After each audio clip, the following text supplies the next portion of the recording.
Hello everyone, फेरि पनि स्वागत तपाईलाई आजको यस भिडियोमा। आजको यस भिडियोमा हामी तपाईलाई एउटा यस्तो टिप्स दिन आउँदैछौँ जुन टिप्सको मद्दतले तपाईले आइएल्स स्पिकिङ तथा आइएल्स राइटिङमा धेरैभन्दा धेरै मार्क्स ल्याउन सक्नुहुन्छ। धेरै भनेको कति? 7, 7.5 वा सो भन्दा बढी तपाईले मार्क्स ल्याउन सक्नुहुन्छ र टिप्स भनेको एउटा मात्र रहेको छ। तपाईले यो फलो गर्नुभयो भने अभियसली 100 मा 100% तपाईले मार्क्स ल्याउन सक्नुहुन्छ।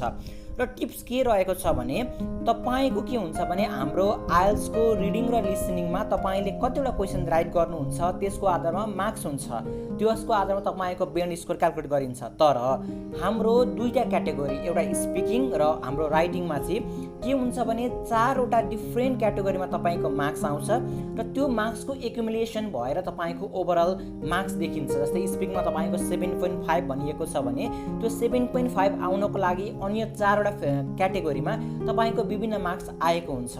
तपाईले के गर्न सक्नुहुन्छ भने आइएल्स राइटिङ अथवा स्पिकिङमा जुन चारवटा क्याटेगोरी छ तपाईले त्यो चारवटा क्याटेगोरीको बारेमा डिटेलको बारेमा स्टडी गर्नु पर्यो। हो, डिटेल स्टडी गरेर कोही मान्छे कुनै क्याटेगोरीमा एकदमै पोक्त हुन्छ, कुनै क्याटेगोरीमा एकदम विक हुन्छ। तपाईले के गर्ने, तपाई जुन क्याटेगोरीमा अलिकति जान्ने हुनुहुन्छ, अलिकति तपाईको त्यसमा जुन राम्रो छ, तपाईले त्यो क्याटेगोरीलाई यति राम्रो बनाउने कि तपाईले त्यो क्याटेगोरीमा पार्टिकुलर क्याटेगोरीमा आइदर 8, 8.5 अथवा 9 ल्याउने बनाउनु पर्छ तपाईले आफूलाई। ओके, टिप्स यही रहेको छ है, सुन्नुहोस् है। तपाईले त्यो क्याटेगोरीमा आफूलाई 8 भन्दा माथि ल्याउने बनाउनु भयो भने तपाईको अन्य क्याटेगोरीमा 5, 6.5 आयो भने पनि तपाईले ओभरअल स्पिकिङ अथवा ओभरअल राइटिङमा 7.5 इजिली ल्याउन सक्नुहुन्छ। म फुल डेमो देखाउने छु यो भिडियोमा। हामी फुल कसरी ल्याउन सक्नुहुन्छ, कसरी यसले काम गर्छ देखाउने छौँ। ओके, सन्दा सुरुमा कुरा गरौँ स्पिकिङको बारेमा, त्यस पछाडि हामी राइटिङको कुरा गर्नेछौँ। तपाईले स्पिकिङमा हेर्नुहुन्छ भने स्पिकिङमा तपाईको जुन मार्क्स हुन्छ, ओभरअल मार्क्स, तपाईको त्यो मार्क्स चारवटा क्याटेगोरीमा डिभाइड भएको हुन्छ। फर्स्ट क्याटेगोरी भनेको fluency and coherence. Fluency and coherence भनेको तपाईँ कति मजाले बोल्न सक्नुहुन्छ, नअड्किकन कसरी बोल्न सक्नुहुन्छ, अनि तपाईँले बोलेको स्ट्रक्चर छ छैन। स्ट्रक्चर मतलब तपाईँले जब टास्क 2 मा बोल्नुहुन्छ तपाईले सुरुमा इन्ट्रोडक्टरी पार्ट जस्तो, अनि बिचमा बडी पार्ट, अनि लास्टमा कन्क्लुजन टाइपले बोल्नुहुन्छ हुन्न, तपाईँको यसरी स्ट्रक्चर मिलेको छ छैन, एक सेन्टेन्स अर्को सेन्टेन्ससँग लिङ्किङ भएको छ छैन, यी कुराहरू हेरिन्छ फ्लुएन्सी एन्ड कोहेरेन्समा। तपाईँलाई यो जुन क्याटेगोरी छ यो क्याटेगोरीमा 0 to 9 मार्क्स दिन्छ। त्यसै गरी तपाईको प्रोनाउन्सिएसन, तपाईले इङ्ग्लिस वर्डहरू कसरी प्रोनाउन्स गर्नुभएको छ, प्रोनाउन्सिएसन मिलेको छ छैन। यसमा के हुन्छ भने तपाईँको प्रोनाउन्सिएसन एकदमै खतरा, आइदर ब्रिटिस जस्तो अथवा अस्ट्रेलियन जस्तो अथवा कुनै देशको ठ्याक्कै हुनुपर्छ भन्ने छैन। एटलिस्ट तपाईँको कस्तो हुनु पर्यो भने बुझ्ने, जस्तै हामी नेपाली मान्छेले बुझ्ने लायक भयो भने तपाईँको प्रोनाउन्सिएसन ठिकै हुन्छ। तपाईँले प्रोनाउन्सिएसनमा अलिकति राम्रो, एक्ज्याक्टली तपाईँले विदेशी जस्तो नबोले पनि तपाईँको 6, 6.5 आउन सक्छ। जस्तै मेरो प्रोनाउन्सिएसन त्यति राम्रो छैन, मेरो प्रोनाउन्सिएसनमा धेरै गलत भइरहेको हुन्छ र पनि मेरो ओभरअल 6, 6.5 आइरहेको हुन्छ प्रोनाउन्सिएसनमा। त्यसै गरी अर्को भनेको लेक्सिकल रिसोर्सेस हुन्छ। लेक्सिकल रिसोर्सेस भनेको तपाईँले कति शब्द जान्नुभएको छ, तपाईँको शब्दको रेन्ज कति छ, तपाईँले कुन क्याटेगोरीको शब्द जान्नुभएको छ, अनि तपाईँले त्यो शब्दलाई कसरी प्रयोग गर्नुहुन्छ, एकदम पर्फेक्ट तरिकाले प्रयोग गर्नुहुन्छ हुन्न, प्रिसाइज वेमा, मिनिङफुल वेमा प्रयोग गर्नुहुन्छ हुन्न, यो हेरिन्छ। र अर्को चौथो भनेको ग्रामेटिकल रेन्ज एन्ड एकुरेसी। तपाईँले ग्रामर प्रयोग गर्दाखेरि कतिको राइट प्रयोग गर्नुहुन्छ, कति टाइपको ग्रामर प्रयोग गर्नुहुन्छ, कति टाइपको सेन्टेन्सेसहरू प्रयोग गर्नुहुन्छ, यो हेरिन्छ तपाईँको स्पिकिङमा। इच तपाईँको चारवटा क्याटेगोरीमा 0 to 9 मार्क्स दिन्छ। सबै क्याटेगोरीको लास्टमा मार्क्सलाई जोडेर डिभाइड बाई 4 गरिन्छ। तपाईँको ओभरअल जति मार्क्स आउँछ त्यो तपाईँको स्पिकिङको मार्क्स हुन्छ। यानि कि यो चारवटा जुन क्याटेगोरी छ त्यो क्याटेगोरीको एक्युमुलेटेड मार्क्स भनेकै तपाईँको ओभरअल स्पिकिङको मार्क्स हुन्छ। त्यो कारण तपाईँले यी चारवटा क्याटेगोरी मध्ये कुनै दुईटा क्याटेगोरीमा यति मेहनत गर्नु पर्यो, यति मेहनत गर्नु पर्यो, तपाईँको 8, 8.5 अथवा 9 आउने गरी तपाईँले गर्नु पर्यो। 100% तपाईँको आइदर कसैको फ्लुएन्सी राम्रो होला, कसैको प्रोनाउन्सिएसन राम्रो होला, कसैको जुन भोक्याबुलरी राम्रो होला, कसैको ग्रामर राम्रो होला। तपाईँको जुन राम्रो छ तपाईँले त्यसमा काम गर्नु पर्यो र त्यसलाई काम गरेर चाहिँ यति राम्रो बनाउनु पर्यो। र रको जुन दुईटा क्याटेगोरी छ नि, दुईटा क्याटेगोरीमा नर्मली तपाईँले त्यति धेरै मेहनत नगर्ने, अलिकति एभरेज, तपाईँले एभरेजसम्म पुर्याउने अनि छोडिदिने। सिमिलरली हेर्नु है, अब राइटिङको केसमा अझै हामी डेमो देखाउँछौँ, ठ्याक्कै कसरी मार्क्स आउँछ म देखाउँछु। अब राइटिङको केसमा हेर्नु है, राइटिङको केसमा पनि लगभग मार्क्स दिने क्राइटेरिया सबै त्यही नै छ र माथिको क्याटेगोरी पनि लगभग त्यही नै छ। जस्तै हेर्नु है, माथिपट्टि हाम्रो दुईटा छ, एउटा लेक्सिकल रिसोर्सेस र ग्रामेटिकल रेन्ज एन्ड एकुरेसी। तल पनि त्यही नै छ, हाम्रो राइटिङमा पनि त्यही नै हुन्छ। एउटा लेक्सिकल रिसोर्सेस हुन्छ जुन भोकाबुलरी भनिहाल्यो, तपाईँले कति तरिकाको रेन्ज अफ वर्ड जान्नुभएको छ र तपाईँले कति प्रिसाइज तरिकाले मिनिङफुल तरिकाले प्रयोग गर्नुहुन्छ त्यो भइ नै हाल्यो। दोस्रो भनेको ग्रामेटिकल रेन्ज एन्ड एकुरेसी। तपाईँले ग्रामर प्रयोग गर्दा राम्रो तरिकाले एकदम करेक्ट तरिकाले प्रयोग गर्नुहुन्छ हुन्न, तपाईँले simple sentence, compound sentence, complex sentence, if condition, question tag यी सबै प्रयोग गर्नुहुन्छ हुन्न, यी कुराहरू हेरिन्छ ग्रामेटिकल रेन्ज एन्ड एकुरेसी। दुईटा लगभग क्याटेगोरी एउटै नै भयो। अब अर्को क्याटेगोरी भनेको टास्क एचिभमेन्ट भन्छ। तपाईँले राइटिङमा क्वेसन दिएको हुन्छ तपाईँलाई टास्क 1 अथवा टास्क 2 मा, हो त्यो टास्क 1 र टास्क 2 मा तपाईँलाई दिएको क्वेसनको तपाईँले कम्प्लिटली तपाईँले सोधेको इच एन्ड एभ्री क्वेसनको एन्सर दिनुभएको छ छैन त्यो हेरिन्छ टास्क एचिभमेन्टमा। तपाईँले टास्क एचिभमेन्टमा तपाईँले सबै एन्सर दिनुभयो भने यो राइटिङमा टास्क एचिभमेन्टमा राम्रो तरिकाले मार्क्स ल्याउन सकिन्छ। तपाईँले सोधेको क्वेसनको इच एन्ड एभ्री दिनुभयो, जस्तै डिस्क्राइब गर्नुपर्ने छ ग्राफ, अथवा तपाईँको आइदर एकाडेमिक अथवा जेनरलमा छ भने तपाईँले लेटरहरू लेख्नुपर्ने हुन्छ। त्यहाँ तपाईँले सोधेको क्वेसनहरूको सबै कुरा इन्क्लुड गरेर एन्सर लेख्नुभयो भने यसमा राम्रै मार्क्स ल्याउन सकिन्छ। अर्को भनेको कोहेरेन्स एन्ड कोहेजन भन्छ। कोहेरेन्स एन्ड कोहेजन भनेको कस्तो भने तपाईँले जस्तै टास्क 1 मा हाम्रो इन्ट्रोडक्टरी पार्ट हुन्छ, अनि त्यस पछाडि हाम्रो ओभरअल प्याराग्राफ हुन्छ, अनि त्यस पछाडि प्याराग्राफ 1 प्याराग्राफ 2 हुन्छ होइन। तपाईँले यो मेन्टेन गर्नुभएको छैन, स्ट्रक्चरमा हेर्ने यति हो, तपाईँले यति मेन्टेन गर्ने बित्तिकै तपाईँको स्ट्रक्चरमा मार्क्स आइहाल्यो। अब टास्क 2 को कुरा गर्ने भने तपाईँले सुरुमा इन्ट्रोडक्टरी पार्ट, अनि त्यस पछाडि तपाईँको बडी पार्ट 1 पार्ट 2 पार्ट 3 सम्म हुनसक्छ, लास्टमा कन्क्लुजन। तपाईँले यसलाई मेन्टेन गर्नुभएको छैन र तपाईँले मेन्टेन गर्नु भनेको कस्तो भने जस्तै यो इन्ट्रोडक्टरी पार्ट हो भनेर राइटरले फर्स्ट लाइन पढ्ने बित्तिकै चिन्नु पर्यो के। अनि तपाईँको ओभरअल जुन प्याराग्राफ हुन्छ, ओभरअल प्याराग्राफ पनि एक लाइन पढ्ने बित्तिकै यो ओभरअल प्याराग्राफ हो चिन्नु पर्यो र डिभाइड भएको एकदम ठिक छ छैन त्यो हेरिन्छ। हाम्रो दोस्रो क्याटेगोरीमा कोहेरेन्स एन्ड कोहेजनमा यानि कि स्ट्रक्चर र फ्लो हेरिन्छ। फ्लो भनेको कस्तो भने तपाईँको आइडिया लगातार फ्लो भएको छैन कि तपाईँको आइडिया जिगज्याग भएको छ। जिगज्याग मतलब कस्तो भने तपाईँले माथिपट्टि ग्राफको एउटा पार्ट एक्सप्लेन गर्नुभयो, फेरि मुनिपट्टि आएर अर्को एक्सप्लेन गर्नुभयो, फेरि त्यो पहिलाको एक्सप्लेन गर्नुभयो, त्यसले जिगज्याग वेमा तपाईँको आइडिया फ्लो भएको छ छैन। उता राइटिङको केसमा पनि हाम्रो टास्क 2 को केसमा पनि तपाईँको आइडिया चाहिँ लगातार फ्लो भएको छ छैन हो त्यो हेरिन्छ। यी 4वटा क्याटेगोरीमा तपाईँलाई इन्डिभिजुअली मार्क्स दिइन्छ र त्यो 4वटा क्याटेगोरीको मार्क्सलाई एभरेज गरेर तपाईँको ओभरअल राइटिङको मार्क्स हुन्छ। तपाईँले यसमा पनि सेम टु सेम हाम्रो स्पिकिङमा जस्तै तपाईँले दुईटा क्याटेगोरीमा यति मेहनत गर्नु पर्यो कि तपाईँको त्यसमा 8, 8.5 अथवा 9 आओस् है। अनि रको दुईटा जुन क्याटेगोरी हुन्छ त्यसमा तपाईँले नर्मल्ली एभरेज लेभल पुर्याउने, त्यति धेरै मेहनत नगर्ने, एभरेज मात्रै पुर्याउने। एभरेज भनेको तपाईँको 5.5 अथवा 6 तपाईँले त्यति आयो भने इट्स ओके है। अब हेर्नु है, अब हामीले कसरी थाहा पाउनु त हामीलाई कसरी मार्क्स दिन्छ यी जुन 4वटा क्याटेगोरी मैले बताएँ स्पिकिङको अथवा राइटिङको, कसरी हामीले थाहा पाउने के हुनुपर्छ त्यसमा भन्ने हिसाबले मैले तपाईँलाई डिस्क्रिप्सनमा एउटा लिङ्क दिएको छु। तपाईँले त्यो लिङ्कमा क्लिक गर्नुहुन्छ भने त्यो लिङ्कमा मैले के को आधारमा तपाईँलाई मार्क्स दिन्छ यी क्याटेगोरीमा भनेको तपाईँको सपोज स्पिकिङको केस हेरौँ है। स्पिकिङको केसमा तपाईँलाई मैले fluency and coherence, lexical resources, grammatical range and accuracy, प्रोनाउन्सिएसनमा मार्क्स दिन्छ तपाईँको। अब तपाईँले त्यसमा चाहिँ 8 अथवा 8.5 अथवा 9 ल्याउनु पर्यो मैले भने है। तर त्यो ल्याउन के चाहिँ कुरा हुनुपर्छ त्यसमा भन्ने हिसाबले म तपाईँलाई मुनिपट्टि लिङ्क प्रोभाइड गरिदिएको छु। तपाईँले त्यो लिङ्कमा क्लिक गर्नुहुन्छ भने त्यहाँनिर डिस्क्रिप्सन दिएको छ। डिस्क्रिप्सन के को आधारमा भने जस्तै तपाईँको जो एक्जामिनर हुन्छ, पेपर काट्ने मान्छे अथवा तपाईँको स्पिकिङ टेस्ट दिने मान्छे, उसले तपाईँलाई कसरी मार्क्स दिन्छ, तपाईँको कुन कुरा भयो भने मार्क्स दिन्छ, कुन कुरा भएन भने तपाईँको मार्क्स घट्छ भन्ने मैले तपाईँलाई क्याटेगोरी छुट्याएर दिएको छु। सपोज हेर्नु म एउटा एक्जाम्पल दिन्छु। जस्तै फ्लुएन्सी एन्ड कोहेरेन्समा तपाईँले 9 ल्याउनलाई के हुनु पर्यो स्पिकिङमा है।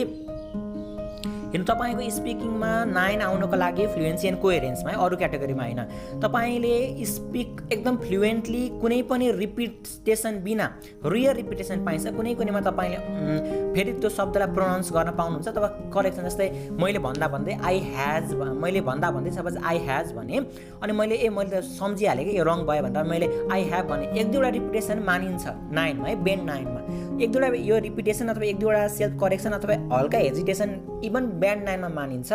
हल्का मात्रै हुनु पर्यो, धेरै हुनु भएन।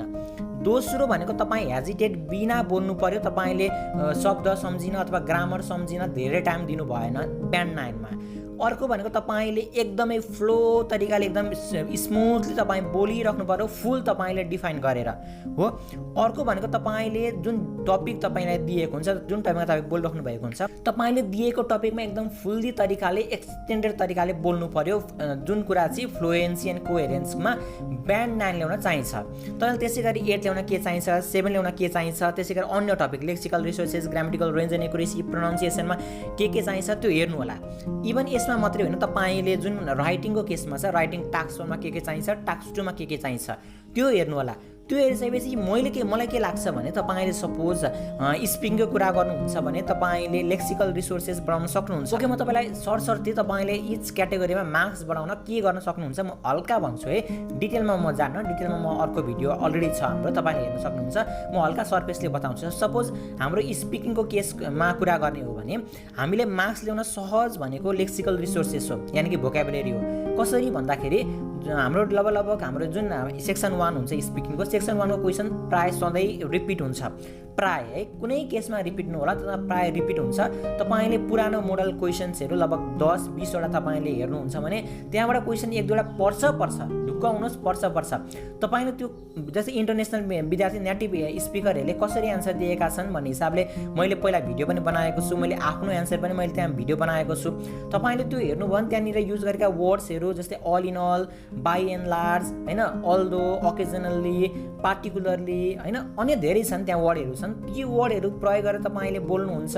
इन्क्लिनेटेड टु हैन, अनि एलिनेटेड अथवा यस्ता त्यो धेरै जान्नु पर्दैन। ठिक्क शब्द तपाईले जानेर ती शब्दहरू हामीलाई के हुन्छ भने ओभरअल तपाईले स्पिकिङमा चाहिँ नयाँ ओभरअलमा हामीले सबैले बोल्ने इक्वली हुन्छ। ओभरअलमा हामीले लगभग +2 गरेका छौँ भने केही न केही नलेज हामीलाई अलरेडी भइसकेको हुन्छ यो नयाँ शब्द सम्बन्धी। त्योभन्दा बाहिर तपाईले अलिकति टेक्नोलोजिकल सम्बन्धी शब्दहरू जान्नुपर्छ। जस्तै मेरो केसमा मैले त्यो सबै एन्सरलाई लगभग याद गरेको थिएँ। मतलब याद कसरी गरेँ भने वहाँ गएर चाहिँ फ्लुएन्टली बोल्ने, रटे जसरी बोल्ने होइन, फ्लुएन्टली बोल्ने भन्ने हिसाबले मैले लगभग त्यो एन्सरहरू 20-25-50 सम्म मैले एन्सर रिपिट गरेको थिएँ। मैले त्यो जुन हाम्रो एप रहेको छ, मैले एप डिस्क्रिप्सनमा राखिदिनेछु। त्यो एपमा मैले धेरै ताली मैले प्र्याक्टिस गर्दा मेरो लगभग लेक्सिकल रिसोर्सेस चाहिँ जुन मैले रटेका एन्सर भए पनि त्यहाँ गएर चाहिँ मैले रटे जसरी बोल्ने होइन, एकदम फ्लुएन्टली बोल्ने मैले जानेको थिएँ। त्यो कुरा मैले लेक्सिकल रिसोर्सेसमा गरेको थिएँ। अर्को भनेको मैले के गरेँ भने अहिले वर्ल्डमा ट्रेन्डिङमा रहेका टपिकहरू के छ, ब्रेन सम्बन्धी सबकन्सियस माइन्ड छ, अनि यता हाम्रो क्रिप्टो करेन्सीहरू छ। त्योभन्दा बाहिर इलोन मस्कका विभिन्न न्युरालिङ्क यताउता विभिन्न कम्पनीहरू छन् होइन, टेक्नोलोजी सम्बन्धी DNA टेक्नोलोजीहरू छ, अनि मेडिटेसनहरू छ होइन। यी टपिकहरूको बारेमा चाहिँ यी वर्डहरू चाहिँ मैले दिमागमा राखेको थिएँ। अनि अब यी वर्ड चाहिँ कहीँनिर मिल्ने बित्तिकै म बोल्दिहाल्छु भनिसकेपछि मैले अब सबकन्सियस माइन्ड मैले टेस्ट 2टा स्पिकिङ टेस्ट दिएँ।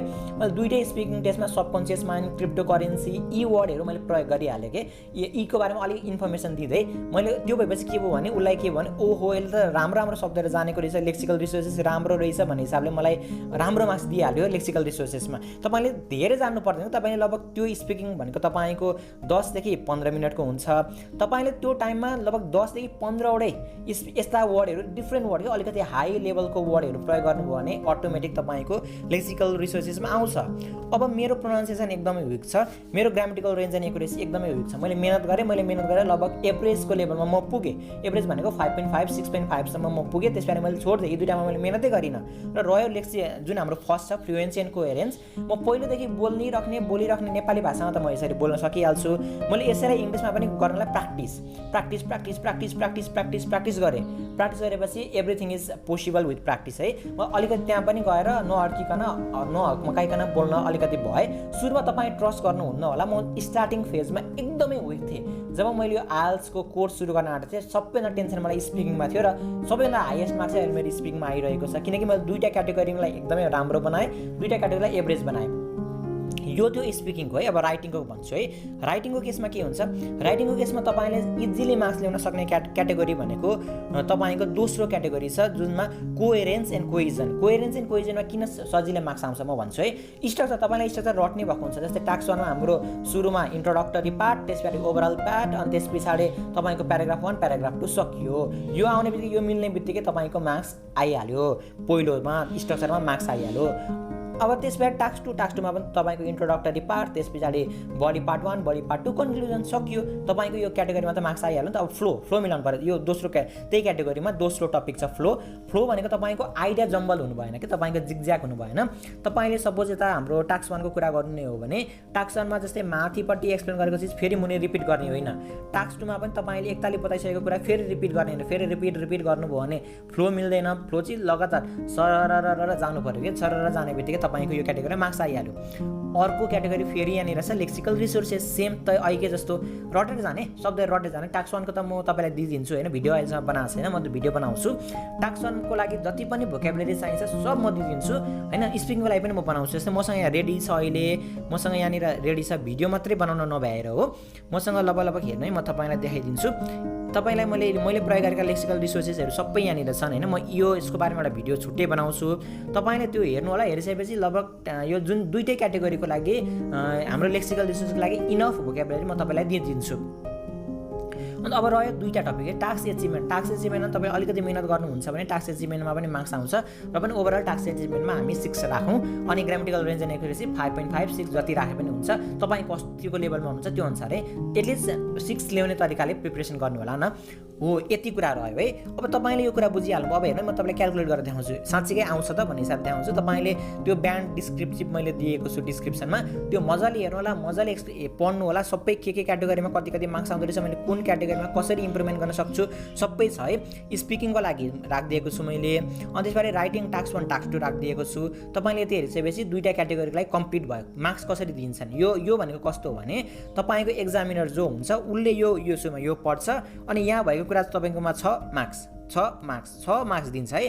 त्यो हिसाबले यो बनाइएको। यो चाहिँ अब आइएल्सको इन्टरनेसनलले नै बनाएको चिज हो है। ब्रिटिस काउन्सिलमा पनि यही हुन्छ, आइडिपीमा पनि यही हुन्छ।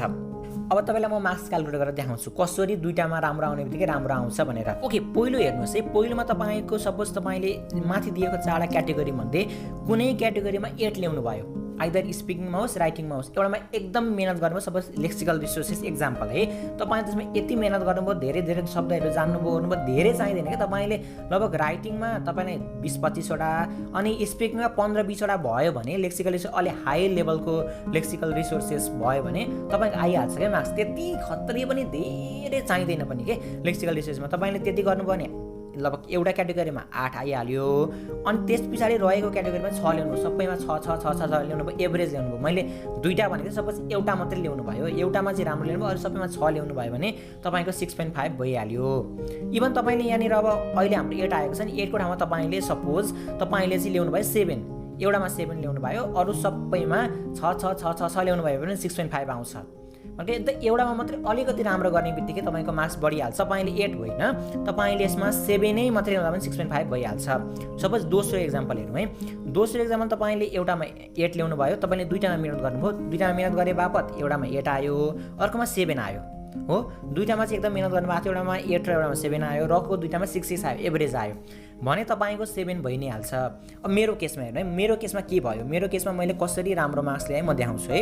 हेर्नु स्पिकिङ है, मेरो स्पिकिङको मैले तपाईँलाई बताउँदैछु है। मैले के गरेँ, लेक्सिकल रिसोर्सेसमा मैले त्यही सबकन्सियस माइन्ड, इलन मस्क यताउता जुन हाम्रो सेक्सन 2 हुन्छ नि, सेक्सन 2 मा चाहिँ मैले कसरी प्रिपरेसन गरेर गएको थिएँ स्पिकिङमा भने जेसुकै टपिक आओस्, जेसुकै आओस्, मैले इलन मस्कको बारेमा बोल्ने। किन हेर्नु है, म तपाईँलाई बताउँछु। मेरो एकदमै लुकेको ट्रिक है, मैले एकदमै युज गरेको ट्रिक हो। मैले के सोचेको थिएँ, सेक्सन 2 मा जेसुकै टपिक आओस्, जे टपिक आयो भने त्यसलाई घुमाएर इलन मस्कमा पुर्याउने। किन इलन मस्कमा पुर्याइसकेपछि मेरो लेक्सिकल रिसोर्सेस ओभर हाई हुन्छ। किन उसले हरेक फिल्डमा काम गरेको छ, न्युरालिङ्कमा काम गरेको छ, टेस्ला कम्पनीमा काम गरेको छ। त्योभन्दा बाहिर अहिले उसले उहाँ मङ्गल ग्रहमा मान्छे लाँदैछ। त्योभन्दा बाहिर ऊ अहिले वर्ल्डको धनी व्यक्ति हो, रिचेस्ट पर्सन हो। कति छ के इलन मस्कको बारेमा बोल्यो भने 24 घण्टा बोल्न सकिन्छ। धेरै न धेरै कन्टेन्ट छ।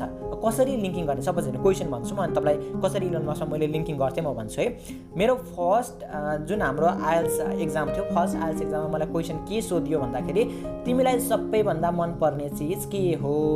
अब सबभन्दा मनपर्ने चिज के भन्ने त अब हजारौँ करोडौँ इक्जाम्पल हुन्छ। मैले के भने, सबभन्दा मनपर्ने चिज भनेको मलाई टेस्ला कार हो। टेस्ला कार भनिसकेपछि त अब गयो नि त इलन मस्कतिर। टेस्ला कार बेच्छ, त्यसपछि यसको ओनर चाहिँ इलन मस्क हो, उसँग यो छ। के हुन्छ भने तपाईँले जुन हाम्रो स्पिकिङ हुन्छ, स्पिकिङको जुन हाम्रो सेक्सन 2 हुन्छ, सेक्सन 2 मा तपाईँले 40% आउट अफ द टपिक कुरा गर्न पाउनुहुन्छ। 40% आउट अफ द टपिक कुरा गर्न पाइयो, अनि 60% तपाईँ टपिकमै बसेर कुरा गर्नुपर्ने हुन्छ कि। अब 40% त इलन मस्क गर्न बोलिदिउँ न, लेक्सिकल रिसर्चमा मार्क्स आइहाल्छ, त्यो हिसाबले कुरा गरेँ। अब अर्को एक्जाम्पल है, तपाईँको रोल मोडल को हो, तपाईँको फेभरेट पर्सन को हो? इलन मस्क, अभियसली गइहाल्यो त्यहाँनिर कुरा हैन। अब अर्को एउटा डिफिकल्ट क्वेसन के हुन्छ भने क्राउडको टाइममा, कुनै एउटा क्राउडको टाइममा चाहिँ कुनै बच्चाले चाहिँ एकदमै तपाईँलाई इरिटेट गरेको अथवा एकदमै गरेको कुनै इन्सिडेन्ट छ भन्दाखेरि चाहिँ छ। इलन मस्कको छोराको अस्ति एउटा इन्टरभ्यू भएको थियो हैन, इलन मस्कले छोरालाई बोकेर बसेको थियो, उसले चाहिँ कति घरि यता हिँड्ने, कति घरि उता हिँड्ने, घरि माया समात्ने, घरि झार्ने गरिरहेको थियो, त्यही बोलिदिने हैन। जेसुकै टपिक आओस्, एनिथिङ, जेसुकै टपिक आओस्, यसलाई घुमाएर इलन मस्कमा पुर्याउने मेरो टार्गेट थियो। मैले गरेँ, मैले दुईटै टाइममा गरेँ। तपाईँले पनि यसरी नै प्रिपरेसन गर्न सक्नुहुन्छ, माइन्ड मेकअप गर्न सक्नुहुन्छ कि मलाई यस्तो यस्तो टपिक आयो भने यसरी म लिङ्किङ गर्छु भनेर है। म यसको बारेमा पछि कुरा गर्छु, यो सेक्सन 2 को बारेमा एउटा म छुट्टै भिडियो बनाउँछु। यो अहिले मैले भनेको सबै कुरा याद नगर्नु है, फेरि यति फलो गर्नुभयो भने बिग्रियो भन्नु होला हैन। म सेक्सन 2 गरेर एउटा छुट्टै भिडियो बनाउँछु, स्पिकिङ सेक्सन 2, त्यो भिडियो बवालै हुनेवाला छ, तपाईँले त्यसलाई हेर्नु होला। म लगभग 1-2 हप्ता भित्रमा त्यो स्पिकिङको म बनाइहाल्छु है। तपाईँले यसो गर्नुभयो भने मार्क्स आइहाल्छ। जस्तै हेर्नु मेरो केसमा मैले लेक्सिकली सोचेँ यसरी मैले राम्रो बनाएँ, मेरो 8.5 आयो। त्यस पछाडि दोस्रो भनेको fluency and coherence. Fluency and coherence भनेको हल्का हल्का अड्किन्छु म, ठिक छ, हुन्छ कि इभन ब्यान्ड 9 मा त हल्का अड्किन पाइन्छ भने मेरो हल्का हल्का अड्केर त्यस्तो समस्या भएन, हल्का अड्किन्छु, मेरो अलिकति फ्लो राम्रो छैन हैन। बिचमा एक दुईवटा त शब्द सम्झिनु पर्यो नि त, सम्झिँदा मैले कस्तो भने let me think, oh I have never thought about this is very difficult question, यस्ता यस्ता शब्द प्रयोग गरेर सोच्ने टाइम मैले आफूलाई दिइहालेँ। त्यो हुँदाखेरि मेरो फ्लुएन्सी एन्ड कोहेरेन्समा 8 आयो। मैले दुईटामा धेरै मेहनत गरेको है, एउटा लेक्सिकल रिसोर्सेस, दोस्रो भनेको फ्लुएन्सी एन्ड कोहेरेन्स। एउटामा 8.5 आयो, एउटामा 8 आयो। ओके, रह्यो दुईटा। मेरो अर्को भनेको प्रोनाउन्सिएसन मेरो त्यति राम्रो छैन, र पनि मैले त्यतिखेर अलि फोकस गरेर अलि राम्रै तरिकाले आफूले जान्ने शब्दहरूमध्ये प्रोनाउन्स गर्न खोजेँ। उसले बुझ्ने किसिमको भयो, राम्रो भएन, र पनि एटलिस्ट एक्जामिनरले बुझ्यो भने उसले 6.5 दियो। उसले एटलिस्ट बुझ्न त बुझ्यो नि त, यसले के भनेको, त्यस्तो नबुझ्ने नै तरिकाले त बोलिनँ, बुझ्ने तरिकाले बोल्यो भनेपछि 6.5 दियो। अब ग्रामर मेरो एकदमै विक, ग्रामरमा धेरै कुरा हेर्नुपर्ने हुन्छ, स्ट्रक्चर हेर्नुपर्ने हुन्छ, ग्रामेटिकल रेन्ज हेर्नुपर्ने हुन्छ, भर्ब एग्रिमेन्टहरू, इफ कन्डिसन, विभिन्न टाइपका सेन्टेन्सेसहरू, नियम कति हुन्छन् अनि मलाई नआउने होइन, आउँछ लेख्ने भने मलाई सबै रुल्स एन्ड रेगुलेसन ग्रामरको आउँछ, तर बोल्दै गर्दा फास्ट लेख्दाखेरि कहिलेकाहीँ चिप्लिन्छ क्या, कहिलेकाहीँ छुट्छ। त्यो हुँदाखेरि मेरो 5.5 आयो ग्रामरमा, कम आएको, एकदमै बिलो एभरेज भनेको 6 हो, 6 भन्दा मुनि आयो 5.5। तर हेर्नुहोस् है, दुईटा टपिकमा मैले राम्रो गरेको कारणले मेरो ओभरअल 7.5 आयो। एक्ज्याक्टली यो भिडियोको मूलभूत उद्देश्य भनेकै यही हो, तपाईँले दुईटा क्याटेगोरीमा फोकस गर्ने, दुईटा क्याटेगोरीमा चाहिँ तपाईँले आइदर 8, 8.5 अथवा 9 ल्याउने। 9 ल्याउन सम्भव नहोला, 8 अथवा 8.5 ल्याउन सम्भव हुन्छ, किनकि म स्पिकिङमा 0 भएको व्यक्ति त 1 देखि 2 महिनाको अवधिमा दुईटा क्याटेगोरीमा यति माथि बढाएर 7.5 ल्याउन सक्छु भने तपाईँ त 100% मभन्दा माथि नै हुनुहुन्छ होला, अथवा मभन्दा मुनि अथवा मेरो लेभलमा भए पनि सक्नु त हुन्छ नि, ट्राई त गर्न सकिन्छ नि। 7.5 नआउला, 7 त आउला नि। त्यस कारणले तपाईँले दुईटा क्याटेगोरीमा, दुईटै राइटिङको केसमा पनि स्पिकिङको केसमा पनि दुईटा क्याटेगोरीमा मेहनत गर्ने, मार्क्स बढाउने, 7, 7.5, 8, 8.5, 9 सम्म मार्क्स आउन सक्छ यो ट्रिक प्रयोग गरेर भन्दै म समीर खतिवडा आजको भिडियोबाट बिदा चाहन्छु। हस्त, धन्यवाद।